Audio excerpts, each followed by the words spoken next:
Nanindigan naman po ang House Committee on Good Government and Public Accountability na naging sagabal si Vice President Sara Duterte sa mabilisan sana na paglilipat kay OVP Chief of Staff Attorney Zuleika Lopez sa ospital.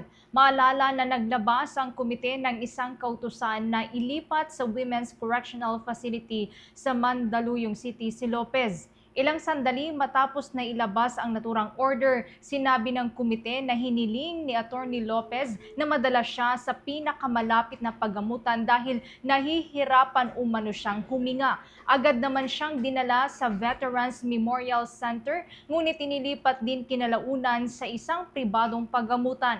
Gayunpaman, bago ang mabilisan pong pagbibiyahe kay Attorney Lopez gamit ang isang patient transport vehicle, nagkaroon muna ng komprontasyon sa pagitan ni Vice President Sara at mga pulis at security personnel sa nakasama po sa pagbabiyahe. Diniit naman ng komite na pisikal na nakialam si Vice President Sara sa pagsisilbi sa mga order nito, kasama na ang kautusan na mailipat si Lopez sa correctional facility. Narito po ang karagdagan pang bahagi po ng naging komprontasyon.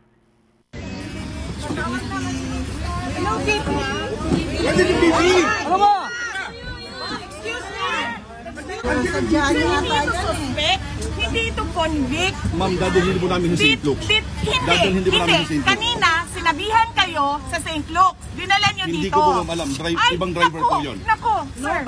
Ibang driver po yun. Saan yan pupunta, sir? Nakita mo yung kondisyon niya? Paano tatakbo yan? Sumunod ka kayo, sir. Sir, sumunod kayo ng lawful orders.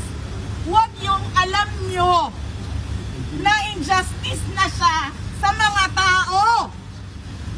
Huwag kayong bakla. Bahagi naging komprontasyon sa pagitan po yan ni Vice President Sara Duterte at mga pulis para po yan sa paglilipat kay Attorney Zuleika Lopez doon po sa Correctional Women's Facility. Sa iwalay naman pong panayam kay Vice President Sara ngayong araw, sinabi po nito na wala pa itong ideya kung ano ang kondisyon ngayon ni Attorney Zuleika Lopez sa kasalukuyan. Ayon kay sa Vice Presidente, tiwala ito sa kakayahan naman ng mga doktor na sumuri sa kalagayan ng abogado.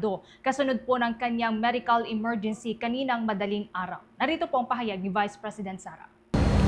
Well, I really do not know right now what will happen to her. We just trust that the doctors know what they are doing, and then we entrust to them her healthcare plan. So, kung ano yung gusto ng doctor, kung ano yung gusto ng nanay, yun. Pahayag po yan ni Vice President Sara Duterte, kaugnay pa rin po yan sa kalagayan ni Attorney Lopez.